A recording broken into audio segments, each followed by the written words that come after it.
Hai semuanya, gimana kabar kalian? Semoga selalu dalam keadaan baik. Jadi, welcome back di segmen analisa kripto. Teman-teman, di video kali ini kita akan jawab pertanyaan dari Bang Tetsuya Rama. Katanya minta dibahas untuk koin IHC atau Inflation Hedging Coin. Hari ini IHC diperdagangkan di kisaran harga 0,69 rupiah. Kalau kita lihat dari chartnya, dalam waktu 1 tahun dia udah minus sekitar 64,9%, teman-teman. IHC sendiri punya supply maksimum sebanyak 1 triliun koin, dan sementara yang beredar itu baru sekitar 119 miliar ya, teman-teman. 119 miliar yang beredar baru 11%-nya saja, which is artinya masih banyak koin yang tersimpan dan masih bisa dicetak buat ke depannya. Dan pertanyaannya adalah apakah kedepannya bakalan banjir lagi supply-nya sehingga menyebabkan ya bisa dibilang pergerakan harganya justru malah makin nyungsep, teman-teman. Kalau kita perhatikan sih dari informasi di bawahnya, IHC ini adalah token yang cukup spesial, katanya diciptakan memang untuk mengatasi yang namanya inflasi, teman-teman. Jadi mereka melawan yang namanya inflasi. Fiturnya apa? Burning coin. Seperti biasa, koin-koin yang sifatnya diciptakan memang untuk melawan inflasi, memang tujuannya untuk di burning koinnya, teman-teman. Jadi mereka bikin koin, terus kita akan lawan inflasi dengan cara apa? Dengan cara burning coin.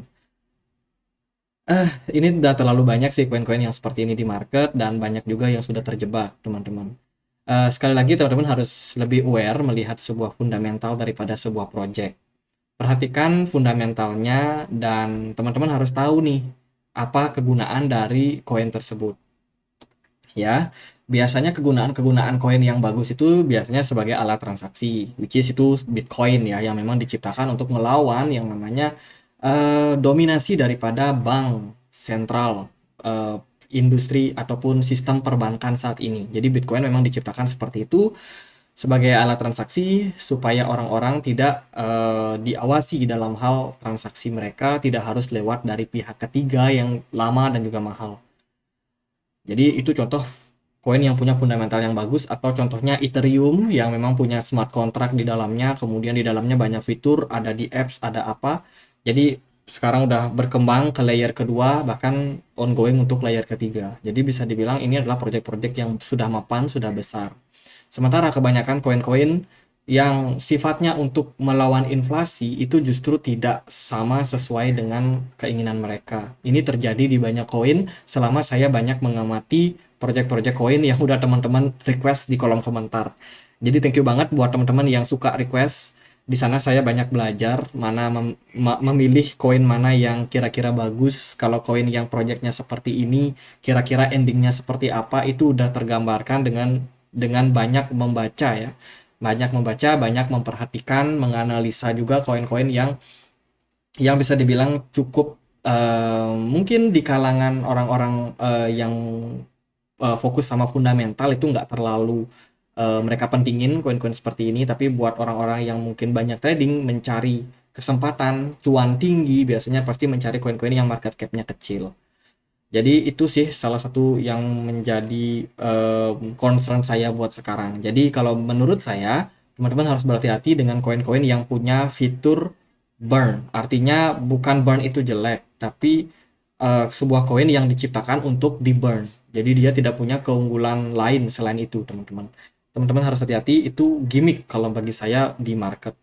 Ini salah satunya. Kalau kita perhatikan juga dari ini, aku udah cek dia di roadmap. Mana tadi roadmapnya? Nah ini ya, ini roadmapnya untuk IHC sendiri. Dia sebenarnya ada beberapa fungsi, teman-teman. Salah satunya di dalamnya dia bisa untuk transaksi, di mana transaksinya sudah sifatnya desentral, which is bagus. Kemudian juga ada loan, fitur loan atau fitur pinjaman ya. Ini mirip seperti project-project DeFi pada umumnya. Ada loan, ada yield farming juga. Jadi teman-teman bisa melakukan staking, teman-teman bisa dapatin reward. Nah ini dia fitur yang paling mereka andalkan, teman-teman. Fitur burning coin, teman-teman. Dan lain sebagainya. Ini ada roadmapnya juga. Mereka so far sih mentok-mentok sampai di 2022. Dan tidak ada roadmap lanjutan untuk 2023. Sepertinya kalau kita perhatikan juga dari Twitter, mereka juga nggak terlalu aktif kalau bagi saya. Terakhir dia nge-tweet di 12 Mei. Dan respon daripada para follower itu nggak terlalu banyak ya. Yang lihat juga nggak terlalu banyak. Jadi bisa dibilang project ini udah sepi peminat untuk sekarang ini. Roadmap mereka ada beberapa yang belum mereka kerjakan, seperti contohnya adalah global expansion untuk negara Thailand, Vietnam. Di sini mereka akan mengirimkan ataupun menyebarkan ya yang namanya informasi soal DeFi dan juga fiat lending mereka. Kemudian juga ada capital venture firm, DAO, real estate, finance utility. Itu yang belum mereka kerjakan untuk roadmapnya. Sementara untuk listing koin, IEC, IEO coin sudah mereka lakukan, kemudian listing di beberapa exchange, buy and burn protokol udah mereka kerjakan. Terus ini websitenya cukup bagus ya, kalau menurut saya tampilannya bagus banget. Dengan animasi-animasi di sini dinyatakan sih sudah di burn sekitar 44%. Nanti kita akan cross check lagi apakah benar. Kemudian total supply-nya yang saat ini beredar ada sekitar 569 miliar koin. Nah, ini kita masuk ke BSC scan. Di sini kita bisa cek apakah benar jumlah daripada koin yang beredar itu yang sudah di burn sekitar 44%. Jika kita perhatikan transaksi terakhir itu terjadi di 1 jam terakhir ya, 2 jam terakhir lah. Jadi transaksinya nggak terlalu banyak. Di sini ada perpindahan beberapa pengguna saja. Kemudian kalau kita masuk ke bagian holder, di sini kita bisa menemukan informasi soal koin ini apakah benar sudah di burn. Jika aku cek di sini tidak ada indikasi menunjukkan koinnya sudah di burn.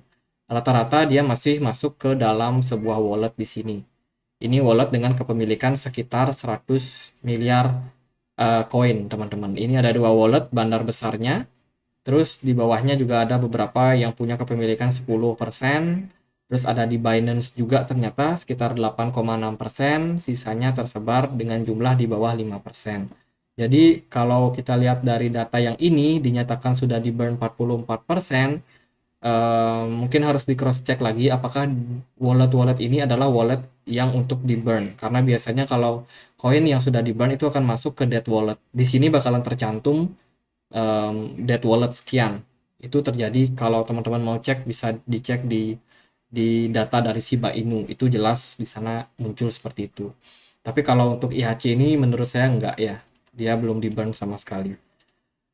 Lalu gimana untuk pergerakan harganya? Jika kita perhatikan Bitcoin hari ini pergerakannya agak cenderung turun dengan BTC dominance yang menguat. Artinya adalah ada sedikit tekanan yang terjadi pada altcoin. Kalau untuk IHC sendiri pergerakannya justru downtrend sejak Juni 2022. Secara overall pergerakannya masih cenderung turun. Meskipun dalam jangka waktu pendek dia ada sedikit kenaikan-kenaikan nakal.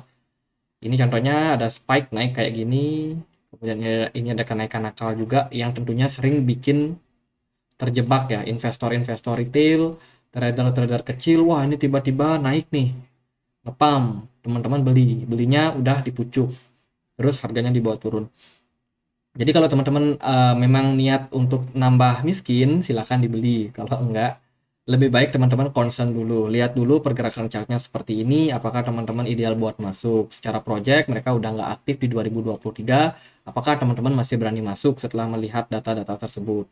Dari volume perdagangannya pun di KuCoin cenderung mengalami penurunan, dan juga kalau kita lihat dari posisi smart money kosong di market ya. Sementara dari RSI-nya udah beberapa kali bertahan dalam posisi jenuh jual, teman-teman. Harusnya sih ada dalam jangka waktu pendek dia bisa ngepam sedikit, mungkin akan ada kenaikan setelah dia menyentuh level support di kisaran 0,000453